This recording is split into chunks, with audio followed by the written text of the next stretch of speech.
शुद्री करायचं ठरविलं. म्हणजे बैलाच्या गळ्यात घाट्या घुंगर सुरसनाई चौघडा वाजत वाजत तिच्या सासरीपर्यंत नेऊन घालायचं. सासूला कपडे, सासऱ्याला कपडे, जावायला कपडे, ननंदेला कपडे, दिराला कपडे, भायाला कपडे, सगळ्यांना आहेर थाट. आणि महाराज शिदुऱ्या कशात असायच्या, डब्बे नव्हते ना, मडके होते, गाडगे होते, लाडू करंज्या चकल्या सगळे सगळे तिचे ते मडकेनंच असायचं, गाडगेच असायची जास्त. खरं तर आता जुन्यावर आलंय. 2.25 कोटीच्या गाडीतली बिस्लरी पाहिली मी खापराची. 2.25 कोटीच्या गाडीत शिशी कोणती पाहिली पाण्याची, खापराची. जुन्यावर आले माणसं. जुन्यावर जर नाही आलात ना तर 10-5 वर्षानं लवकर मरताल. जुन्यावर यावंच लागलं. एका माणसाची तर 6.5 कोटीच्या घरामध्ये वरण गाडग्यात शिजू लागलं. आणि 2-3 पत्रावालीच शिट्या उघडणे सुरू होत्या. 2-3 पत्राच्याच घरात राहते पण शिट्या. काय बाई शिट्या काय. हे मोठाल्याला लय गंडला आलते काशी फळावानी पहिले कालिदास बुवा. हे नवं कोणी आणलं माहितीये का, ह्या पैशावाल्यानेच आणलंय. आणि कोणत्याही चुका मोठं झालेलीच लोक करते, गरीब करीत नाहीत. सोपं उत्तर द्या. तुम्हाला गिरगावच्या बाळूची शपथ आहे आणि तुमची बी मला आहे. म्हणजे मी एकटा कसा मरण, माझ्या गोळ्या संपल्यात का तुमच्यासाठी एकटा मरून? आणि तुम्ही असेच मीठ लावून मंदिरात ठेवायचे का गाढवायला चाटायला? माझी शपथ तुम्हाला आणि तुमची शपथ मला. गाऊन गरीबाच्या बाईनं आणला का श्रीमंताच्या? सोपा उत्तर सोपं. कोणी आणला गाऊन? तिकडे कशाला बोट करायली तुम्ही? का तुमच्या का गोळ्या संपल्यात का? तुम्हाला सांगता येत नाही, दुसऱ्याची गोळ्या ठोकीता का? तसं कसं उगच आगावच काम आहे का नाही? दिली शेजाऱ्याची गोळी फुकून शकून घेतला. आगाव धंदा.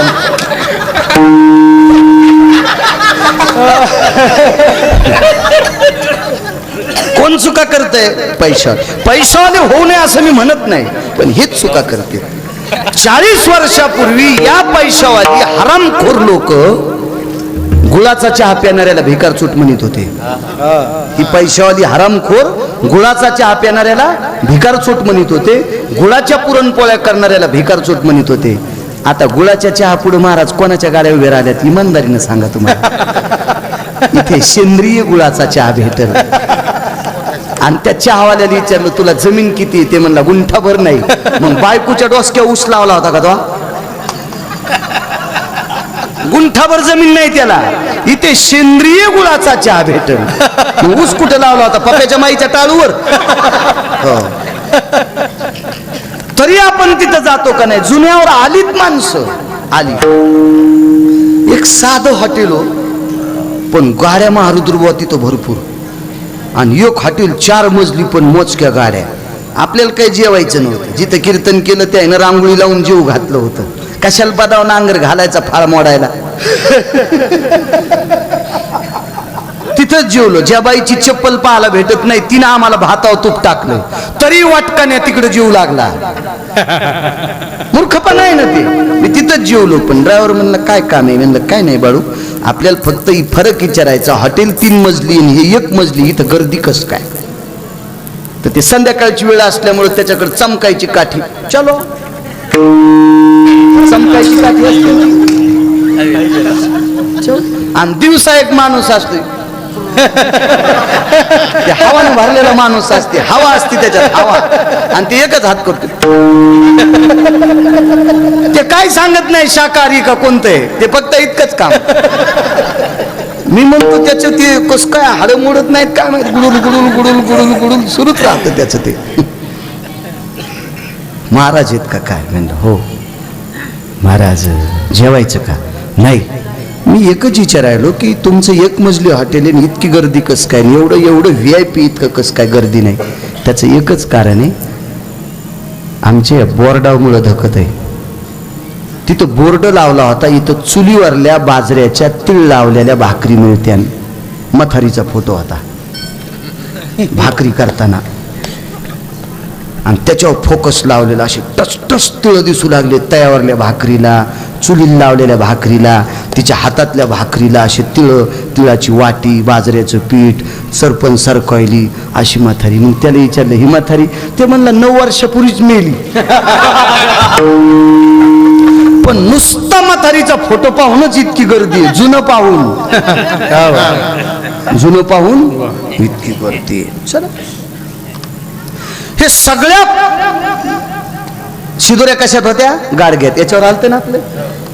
आणि हे गाडगे ठुण्यासाठी साट्यात ठुत नव्हत्या, बैलगाडीच्या साट्यात नाही, जाते ना फुटून, ते सारणी बांधायची. तुमच्याकडे काय म्हणते?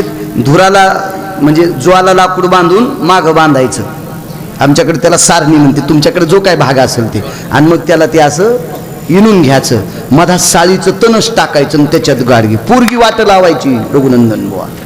आणि तेवढ्या अवकाशात पैठणच्या मालकांची दिंडी समोरून चालली, ती शेवटची दिंडी. आणि बाईनं वळका मारला, चुचका मारला. काय इतकं शुभ काम आहे बाई, आणि एवढ्या शुभ कामात यायला आजच कसं आमंत्रण आलं यमाचं? महाराज, इहलोकातली यात्रा सोडलेल्या पैठणच्या मालकांनी दक्षिणेच्या राजाला नाही सांगितलं, यमधर्माला सांगितलं, मी वापस येतो गडे, मी वापस येतो. यमधर्मानं सांगितलं, महाराज असं शक्य नसतंय. हे तुमच्या नावानं नेऊन टाकलेलं गंगेमधलं सरपण याचं लोकांचा काय दरारा असेल, काय त्यांचा महिमा. काल षष्ठी झाली. पैठणचे मालक म्हणे, चौघांच्या खांद्यावर पैठणच्या मालकांचं पार्थिव आहे. मोठ्यांचं वाक्य सांगतोय, माझी लायकी नाही ती बोलण्याची. आणि अनंत पाप्यांचं पाप धुणारी, ज्याच्या चरणांगुष्टापासून जिचा जन्म आहे, जिचं नाव घेतल्याच्या नंतर सगळी पाप जळून जातात, गोदावरीच्या पात्रामध्ये ते पार्थिव न्यायचं ठरलं. दीपक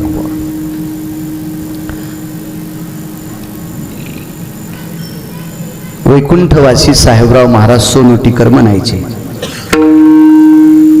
निष्ठावंत वारकरी. बारुद्रबुवांनी आम्ही त्यांना चांगलं पाहिलं. किती निष्ठा सांगू तुम्हाला. नवरात्रीतला जगदंबेचा घट जरी मांडायचा असेल तरी त्याच्यावर विठोबारायाचीच मूर्ती असायची. ना तुळजापूरच्या माऊलीची, न माहूरच्या माऊलीची, ना कोल्हापूरच्या माऊलीची, ना सप्तशृंगीची, कुठलीच नाही महाराज. विटेवरच्याच मालकाची. काय निष्ठा असेल. साधी माणसं होती, आहे का नाही मारुद्रबा? एकदम साधी माणसं. त्यांनी सांगावं, पैठणच्या मालकांचं पार्थिव चौघाच्या खांदीवर असताना, गोदावरीकडे जात असताना रस्त्यात एका बाईनं तोंडाला वळका मारला. चुचका मारणं, वळका मारणं, असं वळका मार. काय माय, आजच टाइम होता झाला. तिची मुलगी सासरी नांदत नव्हती. पाहुण्या राहुण्यांनी मिळून ते मिटवलं. सासरच्या लोकांनी गुरुजी स्वीकारलं. तिच्या आईला बापाला इतका आनंद वाटला रघुनंदन बुवा. घाट्या घुंगरं लावून पोरीची शुद्री करायचं ठरवलं. म्हणजे बैलाच्या गळ्यात घाट्या घुंगरं, सुरसनई चौघडा वाजत वाजत तिच्या सासरीपर्यंत नेऊन घालायचं. सासूला कपडे, सासऱ्याला कपडे, जावायला कपडे, ननंदेला कपडे, दिराला कपडे, भायाला कपडे, सगळ्यांना आहे थाट. आणि महाराज शिदुऱ्या कशात असायच्या? डब्बे नव्हते ना, मडके होते, गाडगे होते.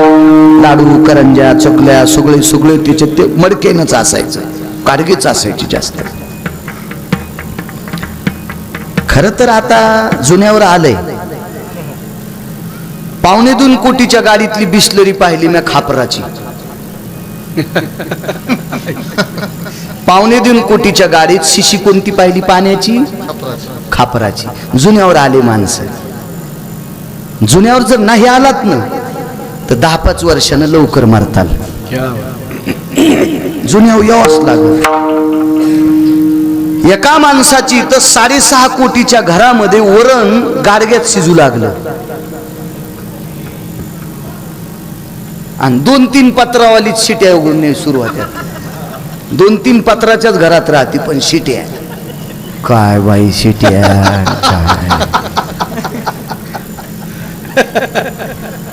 हे मोठाल्याला लय गंडला आलते काशी फळावानी पहिले कालिदास बुवा. हे नव कोणी आणलं माहितीये का? ह्या पैशावाल्यानेच आणलंय. आणि कोणत्याही चुका मोठं झालेलीच लोक करतात, गरीब करीत नाहीत. सोपं उत्तर द्या. तुम्हाला गिरगावच्या बाळूची शपथ आहे आणि तुमची बी मला आहे. म्हणजे मी एकटा कसा मरण? माझ्या गोळ्या संपल्यात का तुमच्यासाठी एकटा मरून? आणि तुम्ही असेच मीठ लावून मंदिरात ठेवायचे का गाढवायला चाटायला? माझी शपथ तुम्हाला आणि तुमची शपथ मला. गाऊन गरीबाच्या बाईनं आणला का श्रीमंताच्या? सोपा उत्तर सोपं. कोणी आणला गाऊन? तिकडे कशाला बोट करायला तुम्ही? का तुमच्या का गोळ्या संपल्यात का? तुम्हाला सांगता येत नाही दुसऱ्याची गोळ्या फुकिता का? तसं कसं उगच आगावच काम नाही का? दिली शेजाऱ्याची गोळी फुकून शकून घेतला. आगाव धंदा.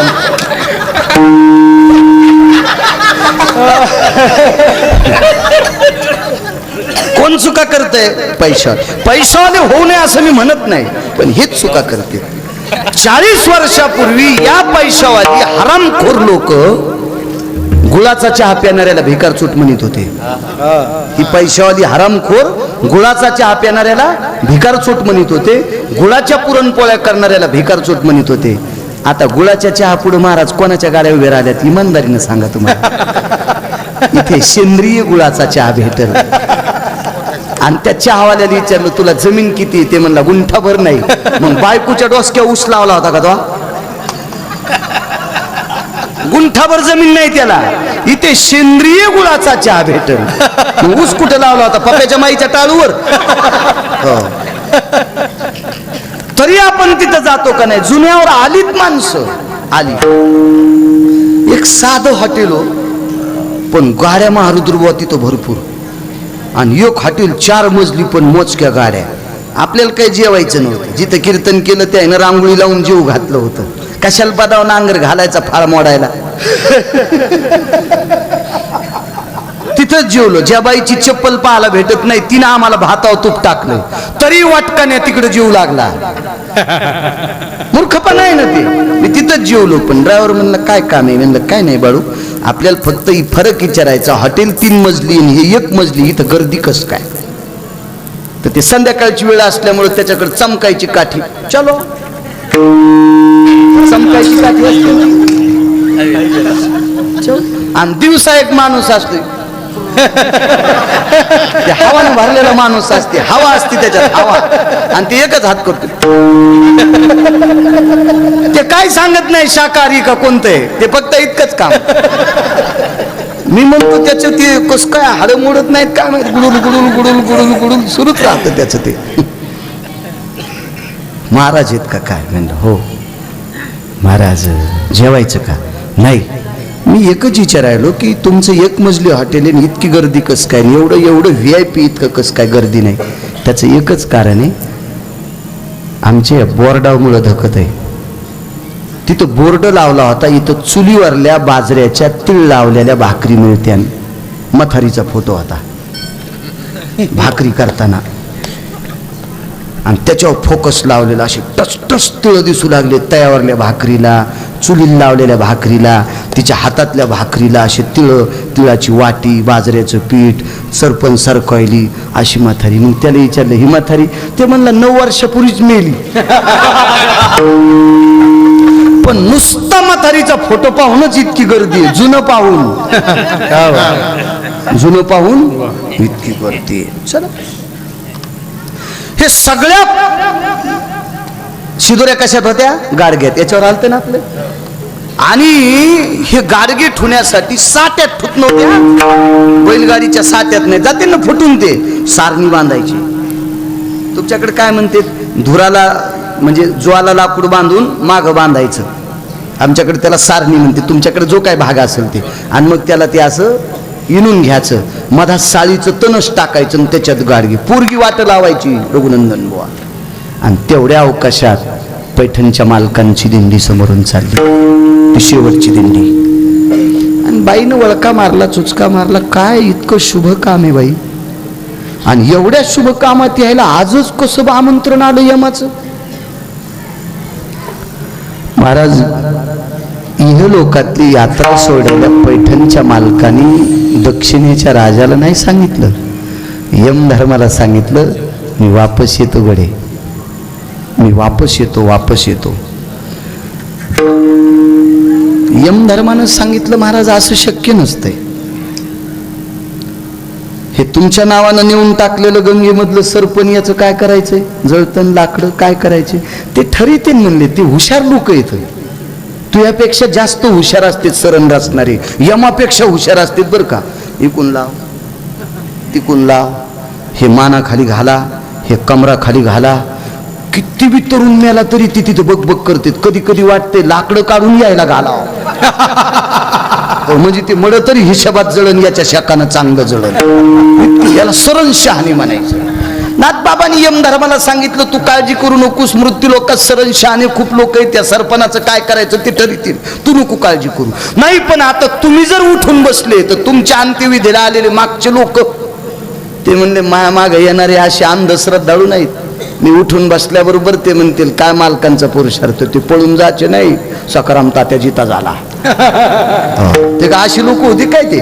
नाही नाही नाही, स्वयं सुतुळ्या तोरड्या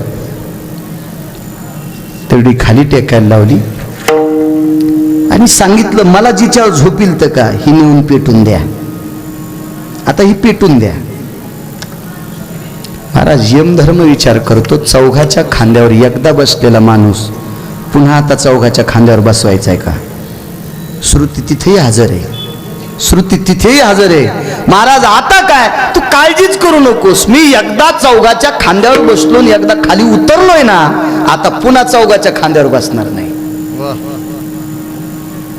श्रुतीनं सांगितलं, महाराज असं कसं, तुम्ही अमरपदाचं औषध घेऊन आलात का? चिरंजीव तर ठराविक लोक आहेत, मी चिरंजीव असो किंवा नसो, आता तुझ्या देखता का जाईन, तरी पण मी पुन्हा कोणाच्या खांद्यावर जाणार नाही. मी तुला बोलवीन त्या दिवशी, तू येशील श्रुती, तुला माहित आहे तू येशील का, येशील तू. यमधर्माच्या बोटाला धरलं, चला म्हणले गंगेकडं. आता गंगेकडं महाराज, तुमच्या माझ्यासारख्याच सकाळपासून तुमचा किती लोकांना सत्कार केला असेल, तुमचा मोबाईल हँग झाला असेल फोटो घेऊ घेऊ. कोणी राजकीय क्षेत्रातले असतील, कोणी व्यापार क्षेत्रातले असतील, कोणी शैक्षणिक क्षेत्रातले असतील, कोणी आध्यात्मिक असतील, कोणी विद्यार्थ्यांचे मातापिते असतील, नाना प्रकारची सगळी मित्र, सगळे काही गुरुबंधू आदी करून सगळी ही तुमच्या स्नेहाकरता आलेली माणसं आहेत ना. ही प्रचंड समाजाचं अंतःकरण पकडणारी ही सगळी सात्विक माणसं आहेत, ही तुमच्यासाठी आली, तुमच्यावर यांचं प्रेम आहे. मग तुम्ही आणि मी माणूस आहोत रघुनंदन बाबा. तर आपला इतका आदर असेल तर नाथ पैठणच्या मालकांचा किती आदर असेल वकील, किती लोक हार घालीत असतील. कधी कधी कंटाळून ते हार पुढच्या चोपदाराच्या हातात द्यायचे. वैकुंठवासी साहेबराव महाराज सोनोटीकर सांगायचे, गळ्यात एक तुळशीच्या मंजुळेचा आणि काही त्याच्यात ऋतुपुष्प, म्हणजे कालच्या षष्टीला या ऋतूमध्ये ज्या झाडाला फुलं येतात ती फुलं होती. आता कोण्याही ऋतूत कोणती फुलं, हे संक्रमण आहे, हा वर्ण संकरातली फुलं आहे. काही काही फुलं त्या रबलात खोचल्यावर 8-8 दिवस सुकत नाहीत. कायच फुलं येडगुळ असतील ते, पण त्या फुलाला वास नाही, काहीच नाही, काहीच नाही. त्याचे नाव तऱ्हातऱ्हाचे, ते रबल असते ना, पाण्यात भिजलं की पाणी वळीते आणि त्याच्यात ते खोसायचे, ती वाळतच नाहीत ती फुलं. 8-8 दिवस घरामध्ये ते राहते ते गुलदस्ते.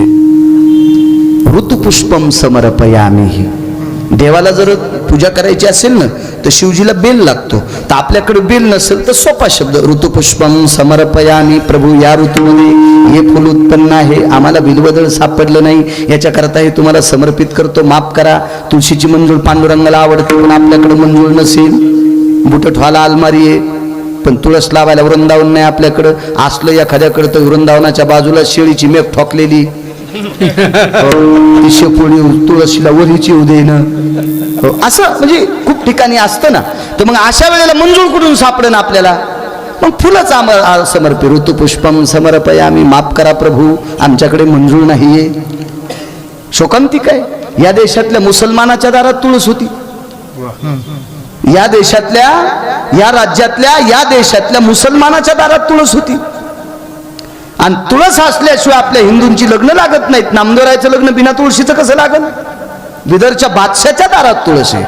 आणि आपण गंध लावणाऱ्याच्या कुळात जर तुळशीचं झाड नसेल तर मला वाटतंय जिच्या दारात तुळस नाही ही महाराजाच्या पाया पडल्या महाराज धोत्रा सगळं जळून जाईल. आता महाराज जळाल्यावर धोत्रालाच किती किस्तू लागत, धोतरही चपक्यात जळण. काय काय कीर्तनाचा पुरुषार्थ आहे? दम नाही भागवतायला, दम नाही रामायणाला, दम नाही शिवपुराणाला. हा जे चलन का तेच उधळायचं काम करते माणसं. एका सालात हजारो शिवपुराणकार झाले, एका सालात, एकाच वर्षात हजारो. एक जण म्हणला शिवपुराण म्हणलं नाही वा मी शिकन मग सांगन, मी शिकन मग सांगेन. हो, कारण काय होतंय महाराज, हजारो नालायकानं चांगलं म्हणण्यापेक्षा एका सात्विकानं नाक वाकडं करणं नरकाची गती आहे. आणि हजारो मूर्ख वाईट म्हणू द्या आणि एक विचारवंत म्हणू द्या चांगलंय, पंढरपुरातल्या मालकाची कृपा झाली समजायचं. विठाला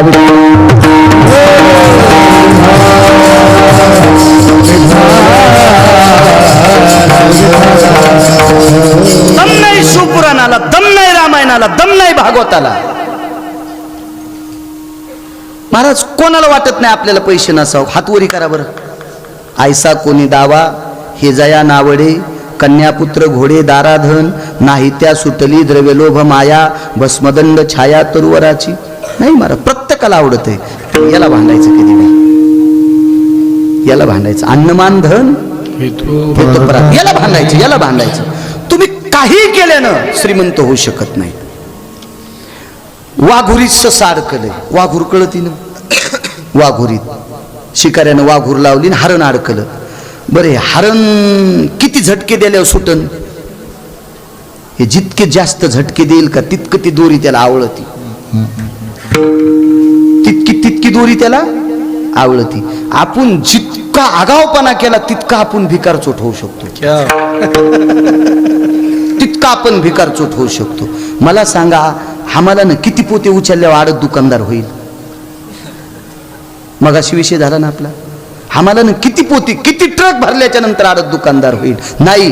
ते होण्यासाठी प्रारब्धाला भांड, प्रारब्धाला भांड, प्रारब्धाला भांड. सोपा मुद्दा सांगतो. आपण रोज बोंबलतो राव अन्नमान धन हे तो प्रारब्ध हा दिन. तुम्ही पैसे देऊन घेतलेला बैल कोणती वैरण खातो? तुमच्या घरचा बैल मोकळं सोडता काय तुम्ही? तुम्ही म्हणता का मी महारुद्र महाराज पवार आहे, मी कीर्तन करतो, मला चांगलं गाता येतंय, आमचा बैल बाळू महाराजाची मका खाईल, एकदा सहन करीन, मी सहन करीन, येऊ द्या ह्या वाच्या रानात.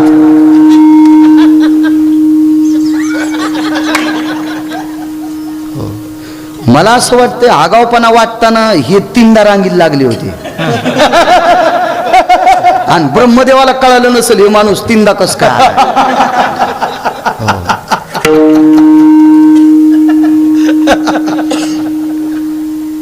हे आमचं डबकं 24 तासात 1.5 ते 2.25 तास उघडत आहे. 1.5 ते 2.25 तास, याच्यानंतर उघडं दाखवायचं, उघडं दाखवायचं. पण इतका आगाव बुवा, हे बंद असून बी कोणाची नंबर गोष्टी तू पतत नाही बाबा. मी रघुनंदन बुवा बोलतो. अरे बापरे, आमच्या कॉलनीतल्या इशिक शिक्षकाची नंबर यायला पाठ. कुठून काढे असतील देव जाणी बाबा. लय बऱ्या रांगेला लागलेला माणूस आहे. म्हणजे वाटणाराची सुद्धा अक्कल संपलती. हे डबल आलाय त्यालाही कळत नव्हतं ब्रह्मदेवाला. आणि आपण डबल गेलं की त्यानं लाथ हाणून काढून दिला आपल्याला. म्हणजे आपल्यासाठी किती चष्म्यानं ब्रह्मदेव पाहतो. आता यायच्या टायमाला त्याचा चष्मा हरपलता.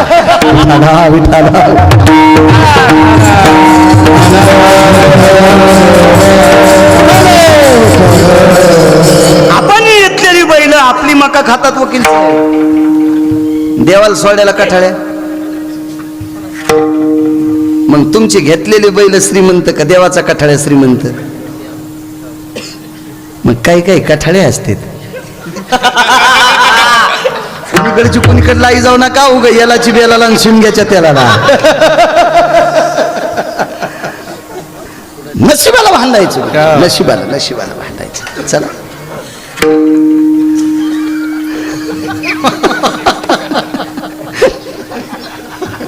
महारुद्र भाऊ करू नका.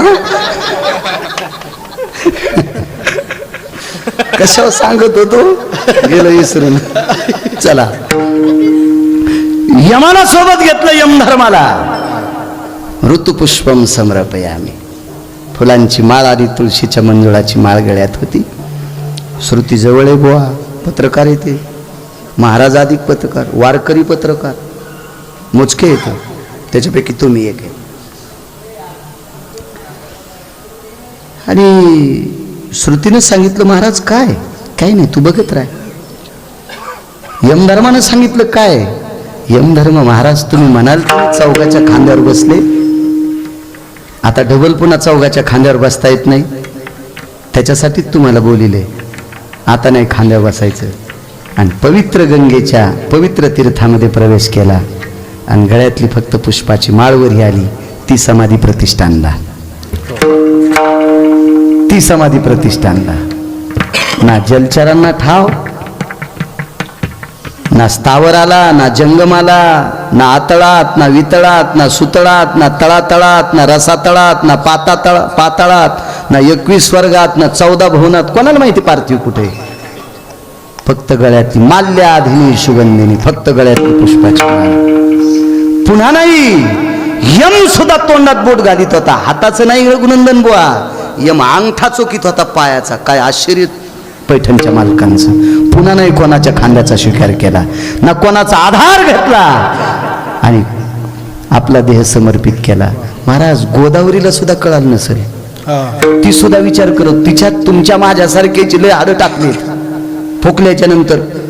लोक म्हणतात ना आता आपल्याकडे जास्त ढालेगावला रामपुरीला आणायची पद्धत आहे.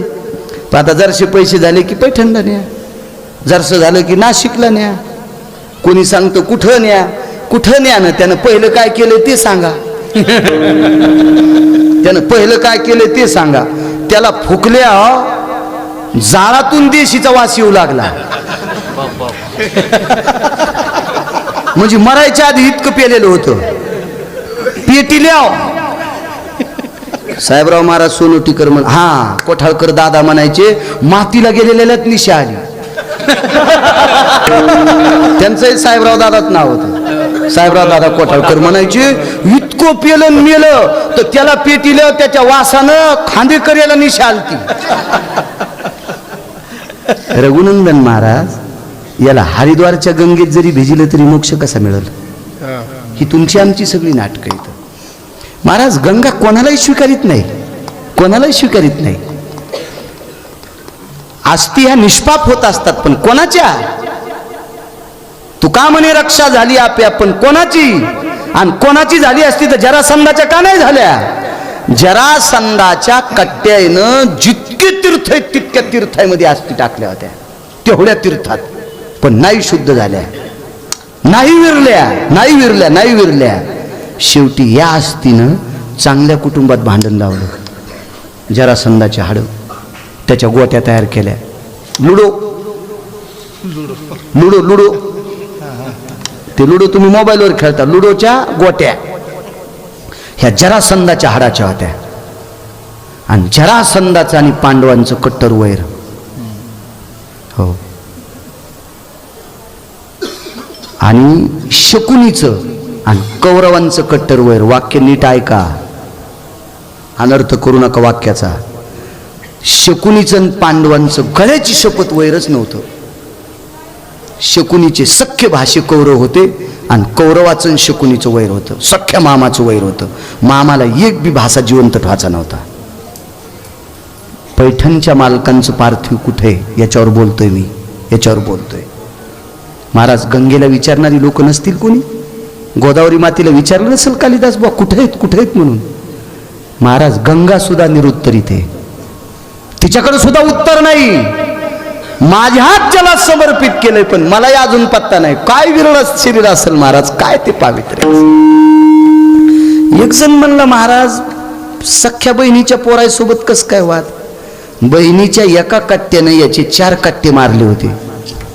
दुर्योधनाला पाहता चांगलं येत होतं आणि मांडीत मामाचे पोरं दाबले, मरुस तर वरीत नाही आला. त्या मामाने विचार केला घरावर तुळशी पत्र ठेवीन, बहिणीच्या घरच्या भाकरी खाईल, हिचं एकही जित्त ठेवायचा नाही. तो गांधार देशाचा राजा होता. बहिणीच्या घरच्या भाकरी खाल्ल्याने तिच्यात पोरायला पत्ते शिकिले.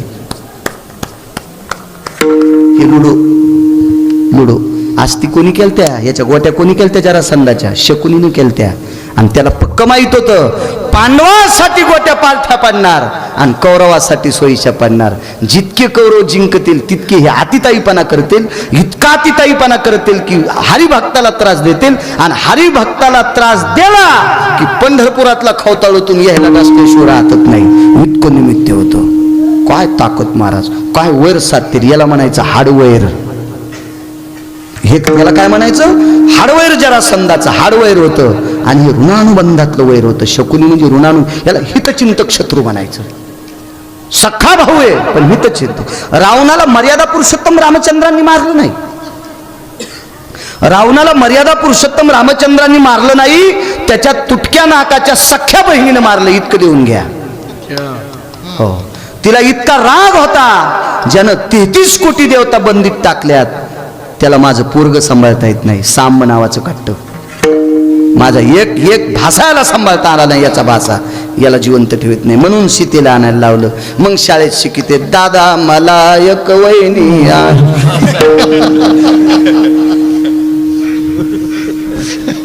ती वहिनी आणायला लावल्या. हिच्या दादाचा सत्यानाच त्या तुटलेल्या नाकाची. हिला 80,000 वहिनी होत्या पहिल्याच. काय लय विचित्रपणा. चला गंगा निरुत्तरित आहे. काय शरीर पवित्र असेल महाराज. किती पवित्र, किती पवित्र महाराज. शांतीब्रह्म एकनाथ महाराजांचा हात टोकाचा पुरुषार्थ कारण काय असेल? एक तर सर्वात मोठं कारण होतं दया. दया सर्वाभूती दया साधू म्हणावी आयुष्य. कारण नाथ बाबांकडे एवढी दया होती, एवढी दया होती. काय त्यांचा महिमा सांगतोय. एवढी दया होती. दया करणे पुत्रासी गुरुजी हेही कमी पडतंय. दास शेवटी माणूस आहे, नौकर शेवटी माणूस आहे. गाढवावर दया दाखवली, गाढवावर दया दाखवली. गाढवावर मला असं वाटतंय यांच्या गोळ्या संपल्या असतील का? कधी कधी देवाला पाणी घालता घालता नवरा बिना डब्याचाच ऑफिसला चाललाय.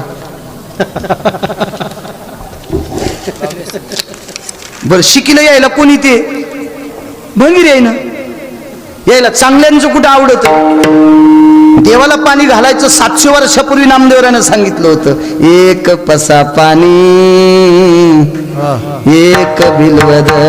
700 वर्षापूर्वी नामदेवरानं सांगितलं. ते कुठं ऐकलं यांनी? नाही ऐकलं. कारण ते पचण्यासाठी डोकं लय सुपर लागते. डोकं लय सुपर लागते. तुम्हाला एक सांगू का? पोट जर दुखत असेल ना तर तज्ञ डॉक्टरनं दिलेल्या गोळ्या पचण्यासाठी आपलं शरीर सुद्धा तितक्या पात्रतेचं पाहिजे. ज्याला गोळ्या त्याला काय म्हणते सूट होत नाहीत, इंग्रजी शब्द आहे ना. हा, त्या गोळ्याचा साईड इफेक्ट व्हायला की ती गोळीच खाल जमत नाही. गोळी खाल्ली की चांग पोट तर लांबच राहिलं, तिसरंच झालं, अंगच गोदड्यावानी झालं. हो, मग ह्या गोळ्या घेण्यासाठी शरीरात लायकी लागती. तर ते पचण्यासाठी डोकं किती पवित्र लागेल महाराज, किती किती तादात्म्य लागेल. शांतीब्रह्म एकनाथ महाराजांची दृष्टी इतकी गोड होती की गाढवात हरिपंडित पुत्रा हर्ष नातुये एवढाच पुरावा ऐकवाच तुमच्या अभिष्ट चिंतन सोहळ्याच्या दिवशी. कारण या सगळ्या संतांची कृपा तुमच्यावर हो आणि या संतांचं चरित्र सांगणारे तुमच्या हाताखाली शिकत राहू ही विटेवरच्या मालकाच्या चरणी प्रार्थना. एक सांगू का तुम्हाला, नाही काही सांगता आलं तर आपली संत जरी कीर्तनात सांगितली तरी काम झालं. आपली संत ज्ञानोबराय, तुकोबराय, नामदेवराय, चोखोबराय, नाथबाबा, सावता महाराज, गोरोबा काका जरी कीर्तनात सांगितले उद्या यांनी, तर या देशातली, या महाराष्ट्र राज्यातली संत इतके अधिकारी होते की देवाला कामाला लावायची व्याप्ती ताकद त्यांच्यात होती. इतकं जरी पुढच्या पिढीला कळालं तरी बस झालं. आणि ते तुमच्याकडनं विद्यार्थी रघुनंदन महाराज घडावा ही आम्हाला अपेक्षा काय. विटेवरच्या मालकाचा, काशीतल्या मालकाचा नामाचा प्रचार करावा यांनी, एवढी घडावा. हर्ष नावाच्या नातवाकडे बघत असताना जितका आजोबाच्या अंतकरणात भाव महाराजजी, हरिपंडित नावाच्या पुत्राकडे बघण्याचा जितका वडिलांचा भाव तितकाच भाव गाढवात त्याला कावड पाजली. काय दृष्टी असेल महाराज. आणि सगळ्यात घातक काय असेल, अतकरे गुरुजी ते डोळे येतात. म्हणून तर मी 27 वर्षापूर्वी कर्मकांड करायचो तर पाठील पाणी लावा वकील साहेब कधीच म्हणत नेत्राच्या मने स्थितो यभवच जायतो जज्ञिरे भवस्थितायाम मिद्य क्रतुं शास्त्रास्ततेवच आपाद पादाय भवस्थितम अपसव्यस्थितो दृष्टि अवगानस्ततेवचा मिद्यं क्रतु सर्वस्थितम दोषा परित्यज्यं भव यथाय. असं जे का आम्हाला कीर्तनात भेटलं ते म्हणलं तुम्ही ततममत म्हणते, म्हणलं तू म्हणून पाय ना, तू म्हणून पाय.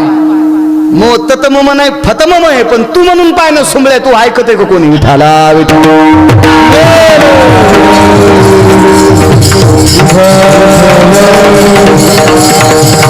काय माणसं बोलतील, काय घेणं देणंच आहे ना त्याला काय विषय. माझं एक मत आहे, जाऊ द्या. पैठणच्या मालका इतकी आणि देहूतल्या मालका इतकी, आळंदीतल्या मालका इतकी, काका इतकी दृष्टी जरी नसेल तर इतकी तर दृष्टी ठेवा ना. घोड्याला घोडं म्हणायची. घोडं हे ना दिसतंय ना तुम्हाला, मग घोड्याला घोडं म्हणायपुरती तर दृष्टी ठेवा ना. आपल्या पाहुण्याच्या गध्याला घोडं म्हणतो आणि शत्रूच्या घोड्याला नाही, आपल्या पाहुण्याच्या गध्याला घोडं म्हणतो आणि शत्रूच्या घोड्याला गध म्हणतो. किती नंबर 1चा गधा असं. कधीतरी चांगलं म्हणायचं शिका, इतकी तरी दृष्टीत भाव ठेवा. महाराज डोळ्याची ताकद किती मोठी माहिती आहे का. रावणाकडे सीतेकडे पाहत असताना दृष्टी बदलली म्हणून अजिंक्य रावण समुद्राच्या तीरावर 2:18 पेटीला. पण ज्याच्या दृष्टीत पुण्य होतं त्यानं पेटीला. मर्यादा पुरुषोत्तम रामचंद्रांना बघण्याकरता पैठणच्या मालकांची दृष्टी किती गोड होती. महाराज अनाथाचं लेकरू पायात काही नसताना वाळूत पाय तापतात त्याचे. दृष्टी किती गोड. अनाथाचं काळ किती गोड. विचित्र असेल 400 वर्षापूर्वी महाराज. 400 वर्षापूर्वी आता ते सांगूच नाही मी काय परिस्थिती असेल त्या काळात. आणि त्या कुळातलं लेकरू वाळवंटात चलत असताना शांतीब्रह्म एकनाथ महाराजांची दृष्टी त्याच्याकडे पाहत असताना हर्ष नावाच्या नातवांची गेली. त्याच्यात नातू पाहिला आणि कडेवर घेतलं. काय दृष्टी असेल. डोळ्यातली इतकी ताकद मोठी. रघुनंदन सगळ्यात मोठे जर विकार जागे कोण करत असेल तर आरामखोर डोळे येतं. इतके अपवित्र डोळे. म्हणून तो सुरुवातीला पाणी लावा म्हणते त्याला कर्मकांडात. हो, इतके अपवित्र येते. त्याच्यात सतत पाणी आहे तरी पाण्यालाच पाणी लावायचं. चिखलाव पाऊस पडला हे अपवित्र. फार बदमाश येते. याच्या इतकं बदमाश काहीच नाही. मंदोदरीनं सांगितलं मला श्रीराम प्रभूंना बघायचे. रावणाचे 6 नातू जिवंत राहिले होते. आता काय काय नाव होते घरी गेल्यावर पहा. आम्ही गुत्त थोडं घेतलं सगळं सांगायला. सगळ्या गोळ्या एखाद्या घेतल्या की रिॲक्शन येत असते. हो, 6 नातू जिवंत राहिले. 6. एखाद्या रामायण करायला विचारा, सांगतील तुम्हाला ते. मी तर येडा बाळ आहे. 6 नातू जिवंत राहिले. तर त्याच्यापैकी एका नातवानं आजीला सांगितलं, गणेश बुवा आजी ग, ज्यानं आमच्या आजोबाला मारलंय त्याच्याकडे कशाला जायचंय. दीपक बुवा आजी लय हुशार होती. मारुद्र बुवा, कैलास बुवा लय हुशार होती आजी. त्या आजीनं सांगितलं, बाळांनो तुम्ही पण सोबत चला. नाही म्हणले. आमच्या अंगावर पूर्वच थुकतील. येडपट होते ना तू जरा, तितके शहाणे नव्हते. आणि मला वाटतं येडे म्हणूनच मारली नव्हती वानरायनं. हे भोळसर होते म्हणूनच वानरायनं सांगितलं की यायला कशाला मारायचं, त्याच्यामुळेच मारले नसते. पण भोळे म्हणजे कोणते? ज्यांच्या अंतकरणात काहीच पाप नव्हतं पण आजोबाविषयी प्रेम होतं. याचा धरी आजोबाविषयी अभिमान होता त्यांना. 33 कोटी देवता बंदीत टाकणारा आमचा आजोबा ज्याने मारलाय त्याच्या भेटीला कशाला जायचं? बाळांनो, एवढे तुमचे आजोबा प्रभावशाली होते कदम गुरुजी, तर मग ज्या रामानं मारले तो राम किती प्रभावशाली असेल. जाता जाता एकदा त्याचं दर्शन घेऊ दे मला. मग हे 6 नातू सोबत गेले. मंदोदरी हुशार होती आणि प्रभू रामचंद्र बसलेले आहेत. दृष्टीतली ताकद किती मोठी आहे, नाथबाबांची दृष्टी किती मोठी असेल एवढंच सांगतो. प्रभू रामचंद्र असे बसलेले आहेत. या बोटापासून वरी चाळ्याला होतं, खालचा पंजा गालाला होता. म्हणजे मर्यादा पुरुषोत्तम रामचंद्राला चिंता होती. कशाची चिंता? रावण मेलाच कसा. मारलाय कोणी? कोणी मारला? आता तुम्ही म्हणताल मगाशी कसं म्हणला तुम्ही त्या नकटीनं, तर तिच्या कारणामुळे मेलाय. नाही तर एरवी रावण मरतच नव्हता. सीतेला आणलं नसतं तर रावण कशाला मेला असता? प्रभू रामचंद्र कशाला लंकेत गेले असते? पण मारलाय कोणी? मुख्य कारण ती आहे. पण मारला कोणी? मर्यादा पुरुषोत्तम रामचंद्राने. पण मुख्य कारण ती आहे. मारला प्रभू रामचंद्राने, पण ती विचार करते मेलाच कसा. अजिंक्य रावण, अजिंक्य महाराज, ज्याच्यावर भगवान देवादिदेव शिवशंकर प्रसन्न आहे, सामान्य नाही रावण. हा मेलात कसा चिंता आहे. गालाला हात लावून आणि पाठीमागून एक स्त्री आली, मंदोदरी आहे. हातातलं सूप खाली टेकलं. सती जात होती ती. सती चालली होती. सती निघत नव्हती. सती चालली होती. सती जाणं बंद झालंय आता. आणि कायद्याचा सन्मान करा. सती जाऊ नका पण सती निघू नका. सती नाही निघलं पाहिजे. आपल्याकडे काय सती निघली अशी एक प्रथा होती चुकीची. काय सती निघायला रे असं म्हणायची माणसं. तसं नकोय. सती तर जाऊच नका पण सती पण निघू नका. योग असा आला, पाठीमागे उभे. मर्यादा पुरुषोत्तम रामचंद्राने असा हात लावलेला, पण मांडीच्या काही अंतरानं डोकं भरून पदर घेतलेल्या स्त्रीची सावली पडलेली. कारण मंदोदरी जी लुगडं नेसत होती का, त्या लुगड्याला दुकानातूनच पदर होता.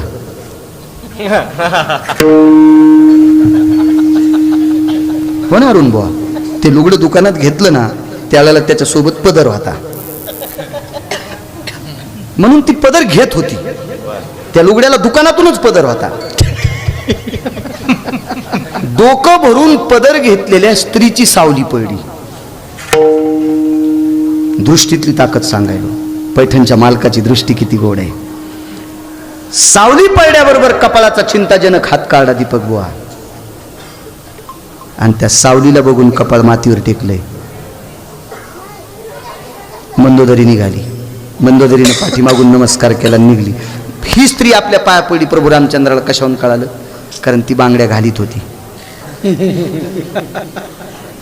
बांगड्या खालीवरी झाल्या की हातातल्या वाजवतात. ती घालीत होती बांगड्या. घातल्या पाहिजे कोण्या बाईनं बांगड्या घालावा. निदान जी कीर्तनाला येते का तिनं तरी बांगड्या घालावा. आणि कंटाळाच आला तर कधी कधी आठवडाभर पप्याच्या बापाला घालावा.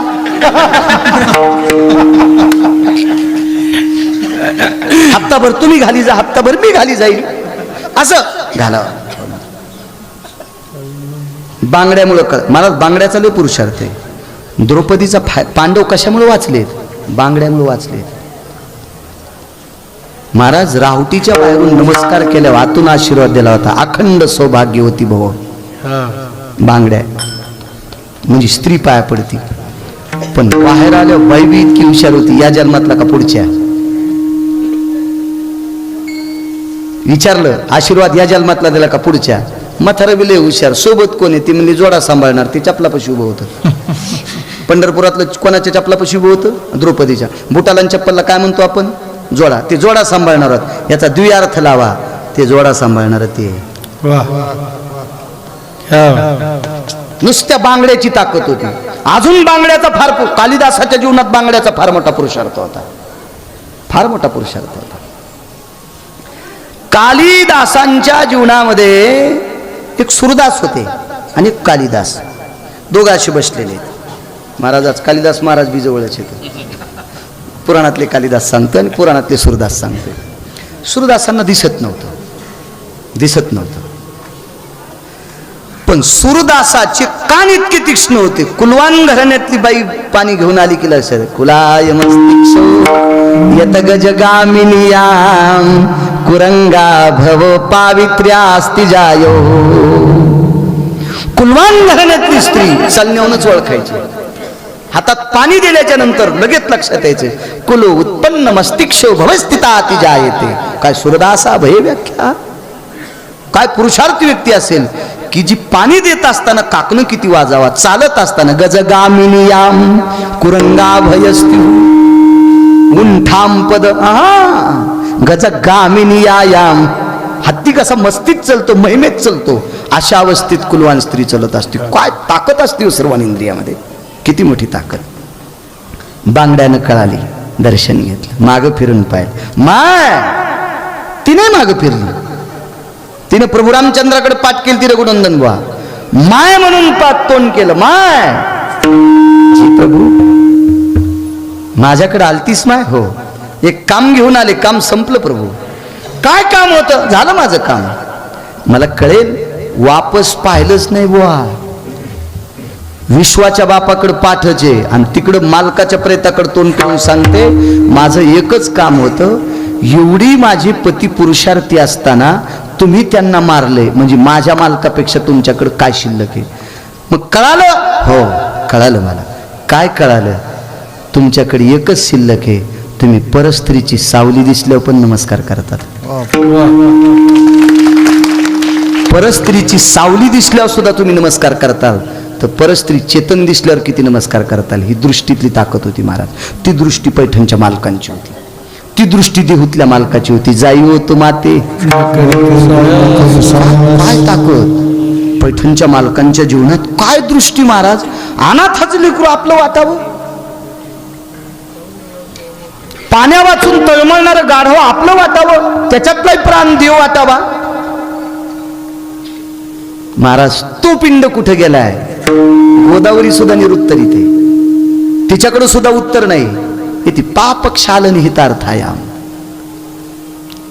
केवढंही मोठं पाप धुण्याची ताकद जिच्यात आहे, पण तिला त्या शरीराचा पत्ता नाही. काय अवसर. यमधर्माची काय कथा आहे गुरुजी, काय कथा आहे गुरुजी. त्या पैठणच्या मालकांनी पुन्हा कोणाचा खांदा स्वीकारला नाही, म्हणून मालक पहिल्या कडव्यात म्हणाय का नाही, मापात पाप नसावा. है का नाही. 10:30 वाजले, 8 ते 10 असावा. या देशातली संत किती मोठे सांगू. तुम्ही गंध लावणारे महाराजाच्या पाया पडताल, काही नवलाची गोष्ट नाही. या देशातले मुसलमान सुद्धा वारकऱ्यांच्या पुढे झुकत होते.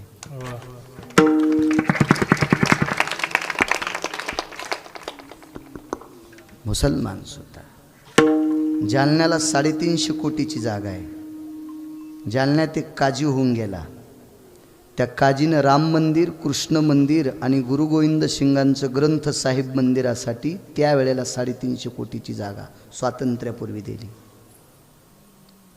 स्वामी जशवंतदास नावाचे उदासीन आखाड्याचे संत जालन्याला आले आणि पाण्याची झारी दिली काजीनं सोन्याची. हात लावल्याबरोबर मातोड्याची. इन्शाअल्लाह ला इलाही ला इल्ला रहमिल्ला बिस्मिल्लाह हे परवरदिगार क्या रहमत है तेरी, क्या बंदा है.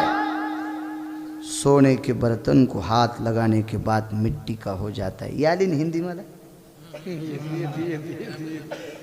हाँ आकरात इधर से गाड़ी आई उधर से गाड़ी आई, गाड़ी चली गई, मैं खाली राहिला.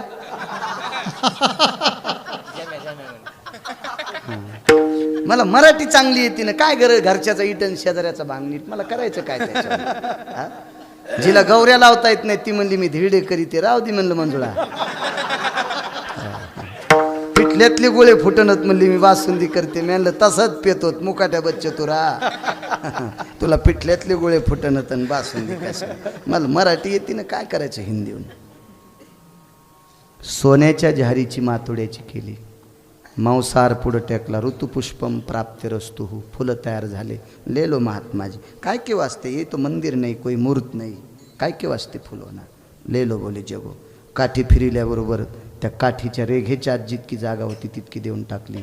गुरुवर्य जसवंतदास, जसवंतदासजीचे शिष्य जमनादास, जमनादास महाराजांचे आदरणीय पूजनीय सद्गुरू जीवनदास, जीवनदासजीचे संगमदास आणि पुरंदास. आता हयातीत की या सनातनी साधूला पाहिल्याच्या नंतर स्वातंत्र्यापूर्वी एका श्रीमंत मुसलमानाने मुजरा करावा. का महात्मा आहे, जो सोन्याची माती करू शकतो, जो मांसाची फुलं करू शकतो, इतकी सनातनी साधूतली ताकद आहे. आजही जालन्यात मध्यवर्ती ठिकाणी महारुद्रबुवा जागा आहे. मी माझ्या अल्पशा मतीनं सांगतोय 350 कोटीची. हा शुल्लक आकडा आहे. 400-500 कोटी रुपयाची जागा. या देशातला इस्लाम धर्माचा माणूस या सनातनी साधूचा पुरुषार्थ पाहून देतो.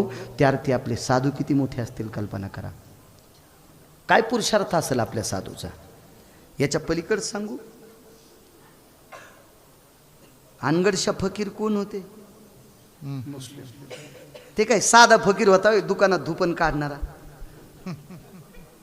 महाराज चिमटा वाजिल्याच्या नंतर त्या भागात पाऊस पडावा. तो सिद्ध फकीर आहे, ब्रह्मवेत्याच्या बरोबरीचा फकीर होता. तुकोबारायच्या कीर्तन परंपरेतला फोटो पहा. छत्रपती शिवरायांच्या बाजूला हिरव्या रंगाची कपडे घालून बसलेला व्यक्ती हा अनगडशा फकीर आहे.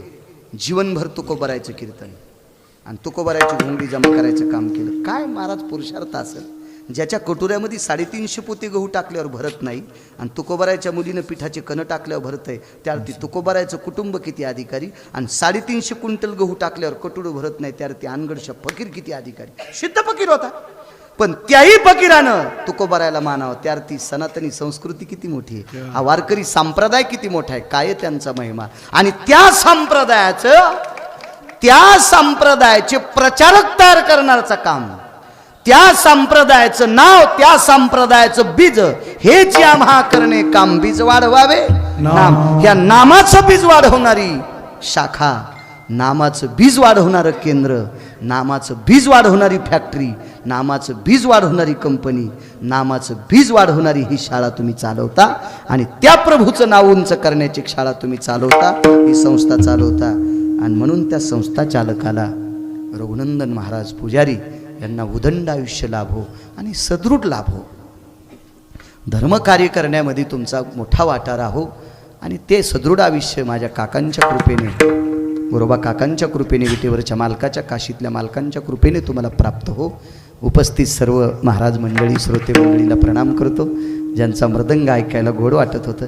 आता कधी कधी काय होतं माहिती आहे का, हे मशीन तंत्रज्ञान आहे. एखाद्या वेळेस त्यांना वाटत नाही, कोण्या पैलवानाला वाटतं मी पडावा,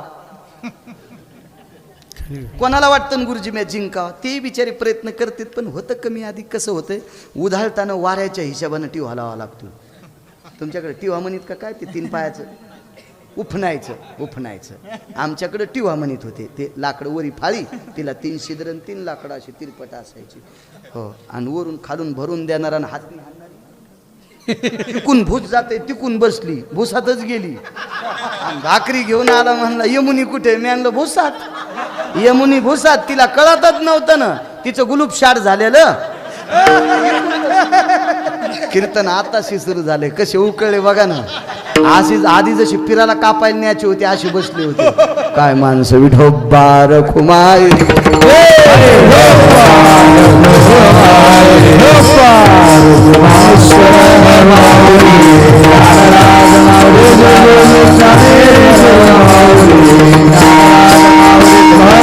त्यांचा महिमा वारंवार हरिभक्त थोर भूमंडळी. त्यांची भेटीचे अर्थ ब्रह्मादिका. पूज्य सकळ लोका विश्वा झाले. प्रस्तुत प्राप्त प्रसंग.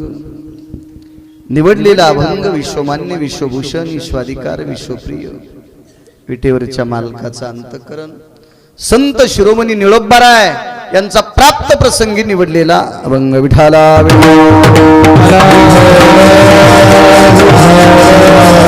प्राप्त प्रसंगी निवडलेला अभंग माझ्या निळोबारायांचा आहे. निळोबाराय या अभंगाद्वारे नमूद करतात, मी संतांचा महिमा प्रतिपादित असताना किती वानू, किती वर्णन करू. याचा अर्थ असा आहे की संतांचा महिमा इतका मोठा आहे, इतका मोठा आहे की संतान इतकं या त्रिभुवनात कोणीच मोठं नाही. विठाला विठा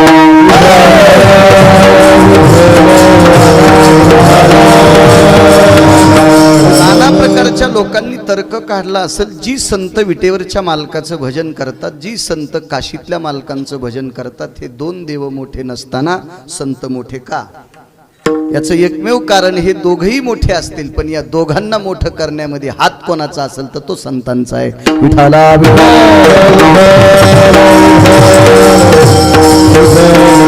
ही अष्टादश संत जन्माला आली नसती. ज्ञानोबराय, तुकोबराय, नाथबाबा, सावता महाराज, सेना महाराज, नामदेवराय, श्री गुरु काका ही जर जन्माला आली नसती तर विटेवरचा मालक आणि काशीतला मालक तुम्हाला कळाला नसता.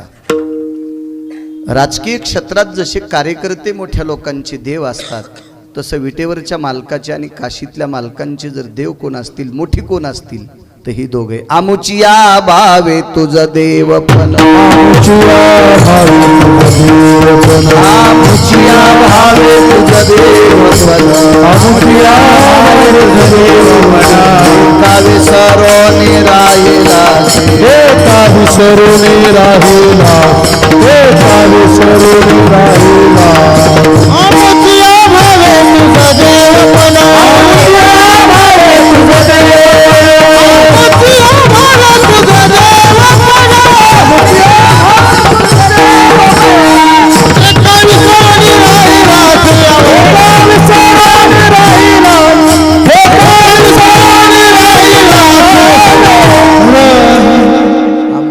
भावे तुझ देवपण.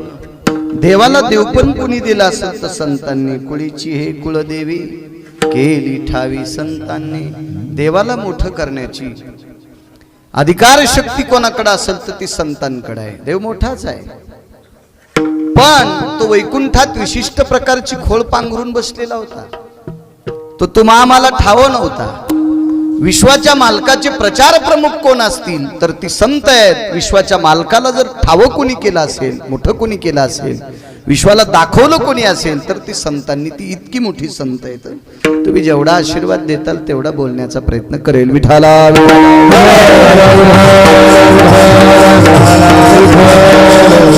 काय महिमा आहे संतांचा. या संतांची आवड यमाला सुद्धा आहे.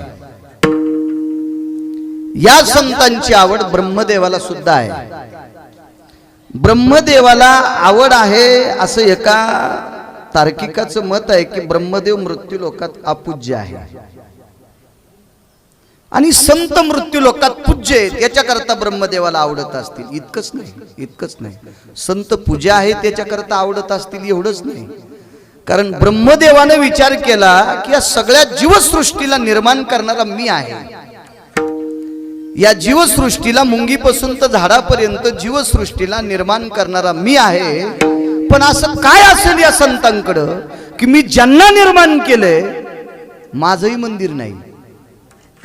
मी ज्यांना निर्माण करणं, यांना निर्माण करत्याचं मंदिर नाही, आणि मी ज्यांना निर्माण केलंय त्या संतांचं ठाई ठाई मंदिर आहे. काय व्याप्ती. ही ब्रह्मदेवाला त्यांची आवड आहे. यमाला सुद्धा आवडतात. यमाला आवडण्याचं कारण तुमच्या माझ्यासारखी मलिन झालेली माणसं नेऊ यम सुद्धा मळून गेलाय. कधी कधी संतांचं सानिध्य लाभलं तर यम निर्मळ होऊन जातोय. यम सुद्धा इतका प्रांजळ होतो, इतका निर्मळ होतो, इतका तेजस्वी होतो की मग ते बाकीच्याला मारण्याची वेळ चुकत नाही. इतकी त्याची बुद्धी तल्लक होती. कोणाला भेटल्यावर? संतांना भेटल्याच्या नंतर. त्यांची भेटीची अर्थ ब्रह्मादिका ब्रह्मदेव. यमधर्मवास पाहे नित्य काळ म्हणे धन्य वेळ भेटतीये. यमाच्या बाबतीत तर फार मोठा सिद्धांत दिला की ज्या दिवशी मला साधू भेटेल किंवा ज्या वेळेला साधू भेटेल ती वेळ मी हृदयावर कोरून ठेवला. हा यमाचा सिद्धांत आहे. विठाला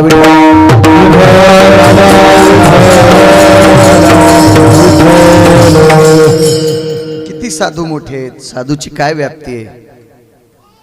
काकांच्या आशीर्वादाने बोलण्याचा प्रयत्न करेल. तत्पूर्वी आजच्या कीर्तनाचं औचित्य निमित्त आदरणीय रघुनंदनजी महाराज पुजारी यांचा आजचा जन्मदिवस आहे. आणि त्या जन्मदिवसाच्या निमित्त सकल विद्यार्थ्यांनी मोठ्या श्रद्धेनं त्यांचा हा जन्मदिवस साजरा करण्याचा मानस अंतःकरणात ठेवला आणि त्यानिमित्त माझ्यासारख्या अल्पज्ञानी गिरगावकराला कीर्तन करण्याचा योग येतोय ते माझं परम भाग्य। याच्याकरता की आज काकांच्या भूमीत येत आपण तो वाढदिवसाची कीर्तन करून करून मला वाटते श्राद्धन वाढदिवस लय केलेत मी लय केले महारुद्रभाऊ खूप केले पण वाढदिवस खूप झाले असतील रघुनंदन महाराज काही लोकांचे पण तीर्थाव नसतील झाले तुमचा तीर्थावर होतोय एवढं मोठं तीर्थ ज्या तीर्थावर जगाच्या बापाला कामाला यावं लागतं ह्या मातीत किती मोठी ताकद असेल विश्वाचा बाप इथं राबण्यासाठी येतोय तिथे तुमचा जन्म झाला काकांच्या पवित्र पावनभूमीमध्ये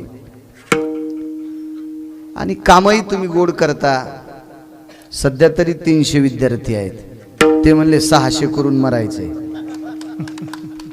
काय भूक ठेवली तुम्ही एवढीशी राजे हो काय मला नाही वाटत तुमची भूक एवढीशी असावा किमान 1100 विद्यार्थी तुमच्या संस्थेत असावा। माझा स्वार्थ काय सांगू तुम्हाला याच्यामध्ये मी ज्या संप्रदायाच्या नावानं 2 टायमानं भाकरी खातो 2 टायमाच्या भाकरी खातो त्या संप्रदायामध्ये तयार होणारे हिरे घडवण्याचं काम तुम्ही करता याच्या करता 1100 माझा मानस माझा स्वार्थ आहे माझा स्वार्थ आहे तो आणि 300 सांभाळणं सुद्धा इतकं सोपं नाही।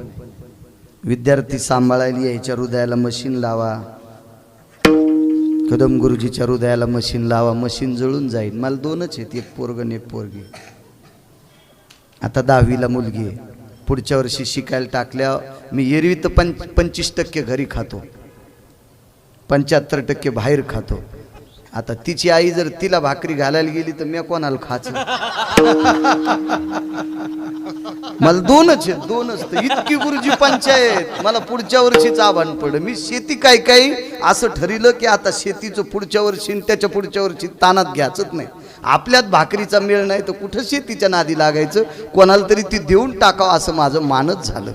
2च एक मुलगा आणि मुलगी 300 सांभाळता आणि त्यातली त्यात एक दुसरा गुण सांगतो तुम्हाला ठीक आहे ते माझेच येत बुडातलं गाडगं फोडू की वरचं फोडू पण ते माझेच आहेत तुमच्याकडं सगळीच लेकरं जे चांगले शाळेत मार्क कमी येतात का गळ्यात शपथ ते तुमच्याकडे घालीत नाहीत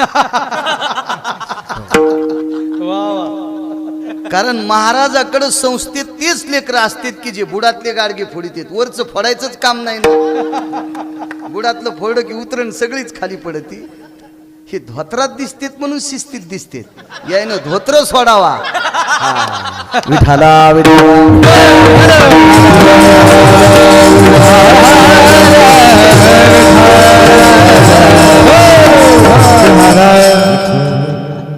राजे हो काकांनी माती चाळून गाळून गोडशा मातीवर प्रक्रिया करून त्याचा मतकुंभ बनवायचे काका कुंभ बनवायचे तसं तुम्ही सुद्धा या विद्यार्थ्यांना ठोकून ठोकून ठोकून ठोकून त्यांच्यातला विवेक जागरूक करून उद्या ज्ञानोबाराय तुकोबारायचे सिद्धांत लोकांना सांगवणारे गिरगावकर मेल्याच्या नंतर हेच कीर्तन करतील विठाला विठाला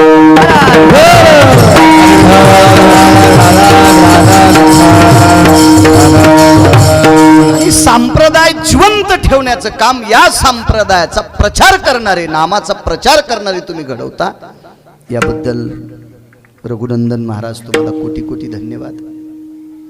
गोड असं सदृढ इथून पुढचं सुद्धा आयुष्य तुम्हाला लाभो आणि त्या आयुष्यामध्ये शेवटच्या श्वासापर्यंत लाखानं विद्यार्थी आध्यात्मिक क्षेत्रात नामाचा प्रचार करणारी विद्यार्थी तुमच्याकडनं घडो अशी अपेक्षा गुरुवर्य काकांच्या चरणी समर्पित करतो मागणी करतोय। कारण महाराज हा धर्मरक्षक नसतो धर्मप्रचारक असतो। कुठल्याही महाराजानं स्वतःला धर्मरक्षक लावून घ्यायचं नाही हा, धर्मरक्षक फक्त ठराविकच लोक झाले. रयतेचे राजा छत्रपती शिवरायांचे सुपुत्र बुवा हे धर्मरक्षक होते, शंभूराजे. कधी कधी शंभूराजांना धर्मरक्षक पदवी, छत्रपतींना नाही, हे डोक्यात ठेवा.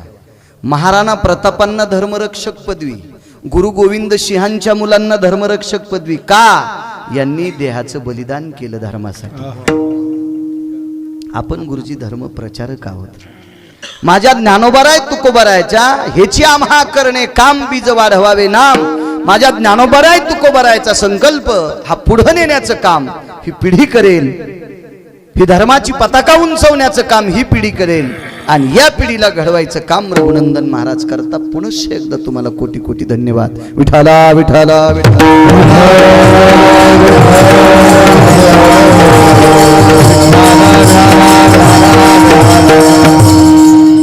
ठीक आहे, एखाद्याचे समाजाला भ्रष्ट करण्याचं एखाद्याकडे दुकान असेल. या पवित्र महाराष्ट्राच्या मातीतील सात्विक सदाचारी पुण्यशील लोकांच्या संसारामध्ये विस्तू टाकायचं काम करणारं एखाद्याकडे दुकान असेल आणि त्यानं जर आम्हाला कोट्यवधी रुपये दिले आणि त्याच्या वाढदिवसाच्या जर आम्ही शुभेच्छा दिल्या तर आमचे घरं खालून जळतील. कारण त्याच्याकडे दुकानच चुकीचं आहे ना. पण तुमच्याकडे असलेलं अस्तित्व हे नामाचा प्रचार करणारं दुकान आहे, बाजार आहे. बाजाराचा अर्थ वेगळा बरं का, दुकानाचा अर्थ वेगळा. हे नामाचं दुकान आहे, हे हरिनामाचं दुकान आहे.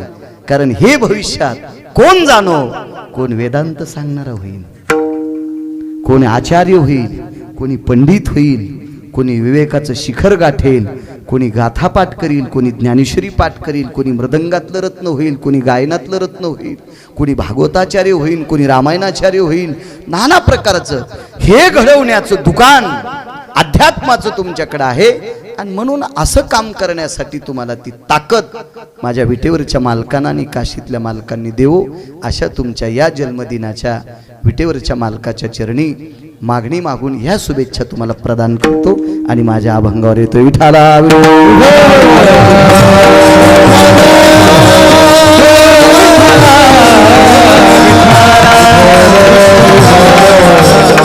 तुम्ही काकांचा भक्तिपुरुषार्थ ऐकलेली माणसं आहात. काकांच्या दरबारात आहे फारसं काही नाही सांगणार, कारण तुम्ही विद्वान लोकांचं ऐकलेलं आहे. तरी पण मी जाता जाता सहज वाणीने काकांच्या चरित्राला स्पर्श करेल. ज्याच्याकडे एक मंत्री पद आहे त्याला जर भेटायचं असेल तर त्याच्या पीएकडे जावं लागतं. सरळ सरळ मंत्र्याला भेटता येत नाही. नाही तर मग मंत्री मेवना पाहिजे, मंत्री मेवना पाहिजे. मग थोडंसं किंवा जवळीकतेचं असं काहीतरी आगळं वेगळं वैभव असलं तर तो मंत्री आपल्याला भेटेल. खोटं आहे काय?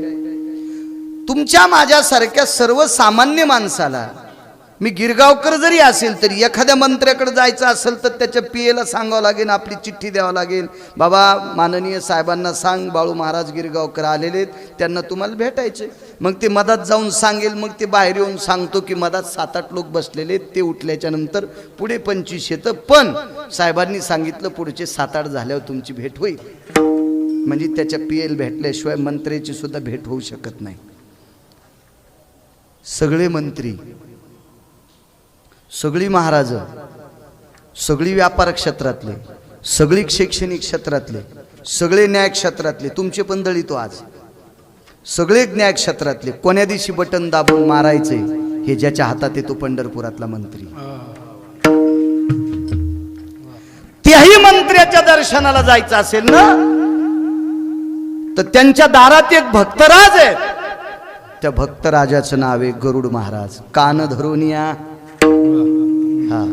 त्या गरुड महाराजांच्या समोर कान धरून नाचल्याशिवाय, आपल्या अंतःकरणातल्या अहंकाराला जाळून टाकल्याशिवाय त्या दारातले भक्तराज विटेवरच्या मालकाला सांगतच नाहीत याला आतमध्ये घ्या.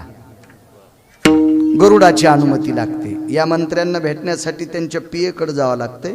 आणि विश्वाच्या मंत्र्याला जर भेटायचं असेल तर गरुड महाराजाकडे जावं लागतंय. काय अधिकार असेल गरुडांचा? किती मोठा. गरुड महाराजांचा अधिकार इतका साधा नाही, इतका साधा नाही. महाराज हरी नामानं विश्व ढवळून काढलेल्या तुकोबरायनं सुद्धा गरुडाला विनंती केली, गरुडाचे पायी वेळोवेळा काय तुकोबराय, किती मोठा अधिकार तुकोबरायचा. त्या गरुडा महाराजांना विनंती करावा, एवढे मोठे गरुड, एवढे मोठे गरुड. त्या गरुडाला माझ्या काकांसाठी गाढव व्हावं लागतंय. त्यार काका किती मोठे असतील विचार करा. माझे गोरोबा काका किती मोठे असतील. गाढव व्हावं लागलं काकांसाठी. नुसतं रघुनंदन महाराज दिसायपुरतं गाढव नाही, दिसायपुरतं गाढव नाही. गरुडाला नाटक करता आलं असेल ना, फक्त गाढव. लोकांना वाटलं पाहिजे मी गाढव आहे, तसं नाही. इथले लोकतले हुशार होते. इथली एक बाई नवऱ्याला म्हणली, बाई म्या गंजा गाढव पाहिले, पण गोरोबा काकाच्या पाहुण्याचं गाढव भुकतच नाही. म्हणजे तेर मधली बाई किती हुशार असेल. महारुद्र बुवा विचार करा, कालिदास बुवा, की तिला गाढवातला सुद्धा दोष कळत होता. घोड्याचे दोष पाहणारे मी फार पाहिले, पण गाढवातला दोष पाहणारी बाई तेर मधीच होती. तिनं सांगितलं की बापा मी लय गाढव पाहिले, पण गोरोबा काकांच्या पाहुण्याचं गाढव भुकतच नाही. पाहुणा कोण होता माहितीये? पंढरपुरातला. गरुडाला चिमटा घेतला, भुकना. काय देवा, मी काकांसाठी गाढव झालो, मी भुकणार गाढव होय. जाऊ दे, भुक जाय बाप्पा, जाऊ दे. नाही तर ती बाई तुमचे पेपर तुम्ही बातमी टाकल्यावर ज्याच्याकडे व्हॉट्सअप आहे त्याला कळन, बाळ्याला का कळन. ड्रायव्हरनं दाखिलं तर बातमी कळन. आता याच्यात काय कळन, आपला मोबाईल म्हणजे ब्रह्मचारी ओरिजिनल. हा, नुसता पत्रिकेवर टाकल्यापुरता नाही, प्युअर ओरिजिनल ब्रह्मचारी. पण बायकांच्या जिभेवरलं पडलेलं वाक्य जगात कोणताच पेपर नाही इतक्या लवकर बातमी पसरती ती ह्या पेपरातली बातमी. भगवंतानं चिमटा घेतला, भुकरे बाबा. मग भुकायला सुरुवात केली. काय त्यांचा महिमा सांगतोय. पण बाई इतकी हुशार. नवऱ्यानं सांगितलं मी झाडा भरायला चाललो, तवा गोरोबा काकाच्या पाहुण्यांचं गाढव भुकत होतं. झाडा भरणं कळत असं डबं घेऊन जात होते माणसं. तो जुना काळ होता, 700 वर्षापूर्वीचा काळ आहे. बाई तुम्ही काही म्हणा, तुम्ही सांगतात म्हणून मी खरं मानते. जाऊ द्या तुमचं वाक्य, आता मालक येत कशाला, भुकलं ना ठीक आहे, पण लोळलेलं पाहिलंच नाही. कायच बाई तीरची हुशार असलो, काय दोष कळत होते. आणि त्या तीर मधले तुमच्या इथल्या बाया इतक्या हुशार, तर मिशावाला किती हुशार असेल याचाही विचार करावा लागतो मला. आणि त्यातली त्यात भाऊंच्या पाठातला विद्यार्थी. आणि मला असं वाटतं यायला जे दिलंय ते तुम्हाला कोणालाच दिलं नाही. तुम्ही त्या दिवशी गैरहजर होते. मुमुक्षु पाठशाळेत जे भाऊंनी ज्ञान दिलं ना, मला वाटतं त्या दिवशी ती जी पुढी असेल का ती यायच्या देखताच सोडली होती. आणि नशीब तुमचं चांगलं, तुम्ही गैरहजर होते. विठाला विठाला.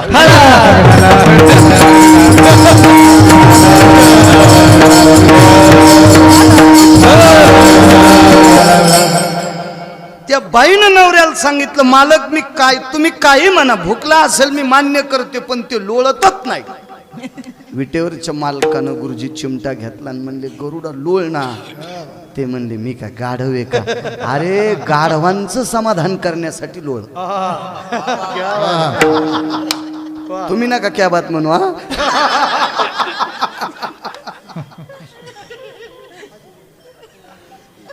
कोण? गरुड महाराज आहेत, गरुड महाराज आहेत, गरुड महाराज. मंत्र्याच्या पियेला जर नुसतं मी असं केलं, ओ साहेबाची भेट करून द्या ना, तर ते मला पुन्हा तर नाही कॅबिनला येऊ द्यायचं. नुसतं इतकं जरी केलं तर लोळणं सोपं आहे. मला जर भेटायचं असेल तर म्हणावं लागेल, मी हरिभक्तीपरायण बाळू महाराज गिरगावकर आहे आणि साहेबांना सांगा ना मला कीर्तनाला संध्याकाळी जायचंय आणि काही म्हणा मला भेट घ्यायची. माणसाच्या पियेला मारुद्र बुवा, माणसाच्या पियेला कालिदास बुवा, माणसाच्या पियेला दीपक बुवा, माणसाच्या विश्व ज्याच्या ताब्यात आहे, देखवी ऐकवी एक नारायण. काय ताकद महाराज, या सर्व सत्ता ज्याच्या ताब्यात आहे त्या विश्वाच्या मालकाला कोण भेटू द्यायचे किंवा कोणाची कायमची भेट होऊ द्यायची नाही, हे ज्याच्या हातात आहे त्याचं नाव गरुड आहे. आणि त्या गरुडानं गुरुजी गाढव व्हावं, तुमच्या माझ्यासारख्याच्या म्हणण्यानुसार भुकावं, तुमच्या माझ्या म्हणण्याच्या इच्छेनुसार लोळावं कांद्यावर. गरुडांनी बुवा श्रुती नावाची पत्रकार आली. जगातली पहिली पत्रकार कोण होती तर श्रुती नावाची पत्रकार. वेदाची कीळ, हो, पुराणाचे वलय, शास्त्राचा मतितार्थ, ती श्रुती नावाची पत्रकार आली. आणि श्रुती नावाच्या पत्रकारांनी गरुडाला विचारलं, गणेश बुवा एक विचारू गरुड महाराज. गरुड महाराजांनी सांगितलं, माय मला थोडा वेळ नाही, भगवंतानं देवाचं आवरायलंय, आम्हाला एका ठिकाणी जायचंय. श्रुतीचे डोळे भरून आले. गरुड महाराज एक छोटासा प्रश्न आहे, एवढी मोठी सत्ता ज्याच्या ताब्यात आहे त्या जगाच्या बापाला तुम्ही पाठीवर फिरवता, त्याला कोणाला भेटू द्यायचं का न भेटू द्यायचं हे तुमच्या हातात आहे. आणि तुम्ही गाढव झालात, भुकलात, लोळलात, हा काय तुमचा काय पुरुषार्थ, आम्ही काय. गरुडाचे डोळे पाण्यानं डबडबले, एकच सांगितलं, ही सगळी सत्ता गोरोबा काकांची आहे. ज्या काकासाठी जगाचा बाप एवढा होतोय आणि त्या जगाच्या बापाचं मी वाहन आहे, माझं काय घेऊन बसलीस ती श्रुती, काय घेऊन बसलीस. महाराज विश्वाच्या मालकाचं वाहन ज्याच्यासाठी पागल आहे, विश्वाचा बाप ज्यांचा आहे. देहूतल्या मालकांना पंढरपुरातले मालक घ्यायला आले. महाराज घ्यायला आले, गरुडावर बसून आले. काकांचा सांगितला, देहूतल्या मालकांचा ऐका, घेण्यासाठी आले. मालक घ्यायला आली तुकोबरायला. आजही काही लोक म्हणते तुकोबरायला विमान नेण्यासाठी आलं. सुमळ्या प्रत्यक्ष गरुड घ्यायला आलते. वाचून सांगच आहे, हो, तुकोबरायला विमान नेण्यासाठी आला. असं कसं म्हणतो येड्यावर, गरुड हो. मला असं वाटतंय, पीताम यतांबरेषु, आंबर म्हणजे वस्त्र आणि पीत म्हणजे पिवळं, पिवळा पितांबर आहे देवाच्या अंगावर. भगवान आले. देवानं सांगितलं, गरुडा जी चला तुकोबरायच्या जवळ. गरुड हुशार होते. बऱ्याच मोठ्याल्या माणसांसोबत हुशार माणसं असतात म्हणून त्यांचं चांगलं चालतंय. मोठ्या लोकांचं, राजकीय क्षेत्रातल्या एका दर्जेदार माणसांचा विषय एका मोठ्या माणसांकडनं ऐकला की त्यांच्या सानिध्यातला माणूस त्यांच्या स्वतःच्या जीवापेक्षा, त्यांना त्यांच्या काळजीपेक्षा हाच त्यांची जास्त काळजी घेतो, वेळेला गोळी उघडून देतो. म्हणजे मोठ्या लोकांच्या सानिध्यात विचारवंत लोक असतात. पंढरपुरातल्या मालकांच्या सानिध्यात रघुनंदन बुवा विचारवंत गरुड येतं. गरुड खाली नाही उतरले. देवानं सांगितलं, गरुडा मी तुम्हाला म्हणतोय तुकोबरायच्या जवळ उभं राहा तुम्ही, चला. नाही प्रभू, आपण ह्या वृक्षाच्या फांदीवरच बसू, आपण जमिनीवर जायचं नाही. कल्पना करा, देवाने विचारलं, काय वेड्यासारखं करता गरुडा. नाही म्हणे देवा, तुकोबरायच्या अगोदर माझ्या पाठीवर दुसरेच बसतील आणि तुम्ही कोणाला ढकलीतान. भगवान म्हणले, गरुडा मी फक्त एकट्या तुकोबरायला घ्यायला आलो. ठीक आहे प्रभू, मान्य. माझ्या पाठीवर जरी कोणी नाही बसले तर तुमचे पाय सोडतील का. छाव छू सांगणाऱ्या महाराजाला सोडीनत लोक, आहे का नाही. मी तर म्हणतो महाराष्ट्रामध्ये अशा भडव्यांचं वर्चस्व जर तुम्ही निर्माण होऊन देत असाल तर तुमचं पापूत्व आलंय हे समजून घ्या. तुमचं पापूत्व आलंय. या महाराष्ट्र राज्यामध्ये निखळ आम्रते ज्ञानोबाराय तुकोबारायचा पुरुषार्थ भक्तीचा म्हणजे निखळ आम्रते, निखळ आम्रते. आम तरी शेपुड्याचं दूध बुटक्यात घेतलं म्हणले पप्याला ऊन लागल्यावर कानात टाकायचो, बोकड्याच घालू पप्याच्या. महाराज गोरोबा काकांचं अध्यात्म, ज्ञानोबारायांचं अध्यात्म, तुकोबारायचं अध्यात्म, नाथबाबांचं अध्यात्म, नामदेवरायांचं अध्यात्म, आळंदीतल्या मालकांचं, हे एवढा मोठा पुरुषार्थ सोडून आपण भंगिऱ्यांच्या नादी लागतो. भंगिऱ्यांच्या नादी लागतो. ज्याच्या गळ्यात तुळशीची माळ आहे का, तो जर भडव्यांच्या पुढे वाकत असेल तर त्याच्या 25 पिढ्याचं पापूत्व आलं समजायचं. हो. वाकायचंच असेल तर त्यानं वारकऱ्यांच्या पुढे वाकायचं. त्यानं कोणाच्याही पुढे वाकायचं नाही. कोणाच्या, फक्त वारकऱ्यांच्या पुढे वाकायचं. महाराज वारकरी होण्यासाठी संन्यास घ्यायची गरज नाही. वारकरी होण्यासाठी ब्रह्मचारीच व्हावं लागतं असं नाही. वारकरी होण्यासाठी 100-200 बायकाच करावं लागतात असं नाही. वारकरी होण्यासाठी गळ्यात तुळशीची माळ घातली, आचरणाचं सूत्र कळालं की ते वारकरी झाला. त्याला वारकरी म्हणायचं, त्याला वारकरी म्हणायचं. आणि वारकरी झाल्याशिवाय ज्ञानोबाराय तुकोबाराय कळत नाहीत. हे बंगाळे वांगे असतात ना, बंगाळ्या वांग्याचं भरीत होत नाही. बंगाळ्या वांग्याचं मसाला भरलेली भाजी होत नाही. बंगाळ्या वांग्याचं फक्त गरगट होत. तुरीची बंदी डाळ टाकायची आणि बंगाळे वांदे देठा सगळं शिजवायचे आणि मग हाटायचे. गरगट म्हणत होते त्याला, गरगट. आणि गरगट खाणारे लोक राहिले का आता? नाही, बंगाळ्याच्या नादी लागू नका. गोड गोड सात्विक लोकांच्या नादी लागा. याच्यासाठी इतकी गर्दी. माझ्यात देव आहे, मी देव आहे असं म्हणणाऱ्यांसाठी गर्दी. देवा तुम्ही प्रत्यक्ष जगाचे बापात, तुमच्या अंगावरचा पितांबर शिल्लक ठेवणार नाहीत. किती भावना आहे लोकांची सांगू. माऊली महावैष्णव ज्ञानोबारायांचा घोडा, तुकोबारायांच्या पालखी पुढचा घोडा, आळंदीतल्या मालकांच्या पालखी पुढचा घोडा, काकांच्या पालखीचा घोडा, हे घोडे चलत असताना त्यांच्या शेपटीचे आता उपटायची पद्धत असती का? याच्यात फार म्हणजे असं फारच मोठं तत्व आहे का? पण भावना इतकी वेडी की त्याच्या पायाखालची माती घेण्यासाठी इतीत खड्डे तयार होते रिंगणाच्या जागेवर. देवा देवा तुमच्या पादुका ज्या आश्वावर आहेत का, तुमचं भजन करणाऱ्या ज्ञानोबारायच्या तुकोबारायच्या ज्या पादुका ज्या आश्वाच्या पाठीवर आहेत का, त्याच्या पायाखालची माती नेण्याची लोकांची अपेक्षा आहे. तुमचे पाय किती पवित्र आहेत देवा. अनंत पाप्यांचं पाप धुण्याची ताकद ज्या गंगेत आहे, ती गंगा तुमच्या अंगठ्यापासून जन्माला आली प्रभू. इतके तुमचे पाय पवित्र आहेत, बोट ठेवणार नाहीत लोक. लोकांचा राग नाही, द्वेष नाही, भावना इतकी आहे की तुमच्या पायाला लोंबकळतील, कोणी पितांबराला पकडतील. तेव्हा करायचं कसं, काय करायचं? म्हणून विनंती करतोय प्रभू, मी सांगतोय तितकं करा. मला खाली उतरायची वेळ आणू नका.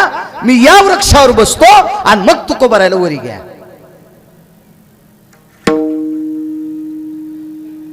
प्रभू हुशार आहेत. देवचतुर देवचतुर. काय त्यांचा महिमा, काय महिमा आहे संतांचा, किती महिमा. तर देवानं सांगितलं गरुडा, तुकोबाराय जर या वृक्षाहून वरी बुंथ्याहून चढत चढत जर वरी आले तर लोक असं म्हणतील तुकोबारायला वैकुंठले आवडत होता. तुकोबारायला मोक्षामा घरी त्यांना ह्या काही आवडीच्या गोष्टी नाहीत त्यांना. हा, ते तर सरळ म्हणायचे, सुखे घालावे आम्हाशी, गर्भवासीन सुखे घालावे. की ते अशा लालसेपोटी ते या झाडावरून स्वतः चढणार नाहीत. ते तुकोबाराय